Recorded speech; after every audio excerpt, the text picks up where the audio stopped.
सेविका सहायिका जिंदाबाद। हमारी मांगे पूरी करो, हमारी मांगे पूरी करो। 20 को क्या होगा, 20 को क्या होगा। हमारी आंगनबाड़ी बहनों सहायिका सेविका को दिक्कत ये है कि पोषण ट्रैकर में जो काम सरकार दिए हैं, काम तो दिए हैं, काम बहुत अच्छा है, मगर उसका दाम नहीं दिए। हमारी बहनों चाहती है कि इसका दाम दिया जाए, और नहीं तो रिचार्ज का दाम दिया जाता है उन लोगों को। घर घर जाने के लिए सरकार बोल रहे हैं कि आप ऐप से जाके काम कीजिए। मान लीजिए ये कहीं पे जंगल एरिया है, मान लीजिए जहाँ टावर नहीं पकड़ रहा, वहाँ की सेविका सहायिका कैसे काम करेगी। सरकार इस चीज़ को गंभीर रूप से सोचे और उस काम का अंजाम देने के लिए सहायिका सेविका को मदद करे कि कैसे काम करके हम तक, सरकार के तक पहुंचा सकती है। कहीं तो नेटवर्क ही नहीं है, जो काम नहीं हुआ, हाजिरी नहीं बना, तो सेविका सहायिका का हाजिरी कट जाएगा। मानदेय में हम लोग को गड़बड़ी हो जाती है। हर तरह का सरकार मतलब सुविधा नहीं दे पा रहे हैं। इसलिए हमारी बहनों का कहना है कि हम जोरदार तरीके से आंदोलन करेंगे और सरकार के तक आवाज़ पहुंचाएंगे। ये मोबाइल दिया गया है कि पोषण ट्रैकर के हिसाब से काम किया जाए। मोबाइल तो दे दिया गया है, लेकिन बहुत जगह नेटवर्क काम नहीं करता है, बहुत जगह नेटवर्क नहीं है।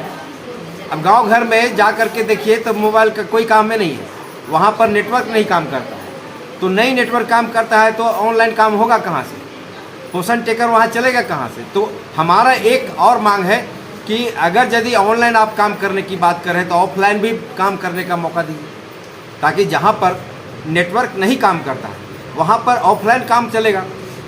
अब आप कहेंगे कि नहीं हमारे पास नहीं भेजा गया, ये है वो है, तो आप तो शहर में रहते हैं, आप राजधानी में रहते हैं, आप देश का राजधानी में रहते हैं, आप वहाँ से बोलिएगा तो गांव घर में तो बहुत सा सुविधा है नहीं, जिसके चलते। और ये गांव-गांव का कार्यक्रम है, ये गांव के बच्चों का पोषण का काम है। तो ऑफलाइन ऑनलाइन दोनों रहना चाहिए, तब जा कर के मामला समाधान की। यहाँ पर पोषण ट्रैकर जो योजना चल रहा है, पोषण ट्रैकर ऐप के माध्यम से जो काम कराया जा रहा है, उसमें जहाँ नेटवर्क हो या ना हो, FRS में काम करने में बहुत सारी कठिनाइयों का सामना सेविका बहनों को करना पड़ रहा है। जैसे OTP जल्दी नहीं ले पाता है, या फिर किसी का OTP लेता है तो कुछ अलग ले लेता, दूसरे बच्चे को बता देता है। दूसरा चीज़ है यहाँ पर मानदेय में हो रही अनियमितता।